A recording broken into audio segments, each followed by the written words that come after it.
اللہ تعالیٰ کا مسلمانوں سے وعدہ ہے کہ اگر ہم ثابت قدم رہیں گے اور جمے رہیں گے تو اللہ تعالیٰ کی نصرت اترے گی. اور یہ نصرت پچھلے 3 دن سے اتری ہوئی ہے مسلمانوں پہ، لیکن چونکہ میڈیا میں نہیں بتا رہے نا تو ہمیں نظر ہی نہیں آ رہی.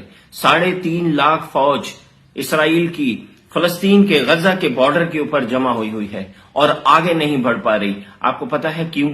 کیونکہ پچھلے 3 دن سے صرف اس خطے پہ جہاں پہ اسرائیلیوں کی فوج جمع ہے زبردست بارش ہو رہی ہے، اور تمام اسرائیلی ٹینکس اور بختر بند گاڑیاں مٹی کے اندر 2-2 فٹ دبی ہوئی ہیں.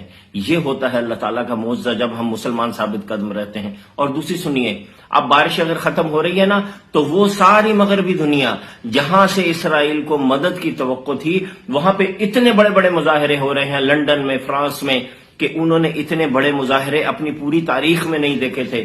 اور نان مسلمز جو ہیں، نان مسلمز، وہ فلسطین کی حمایت کے لیے اٹھ کھڑے ہوئے ہیں.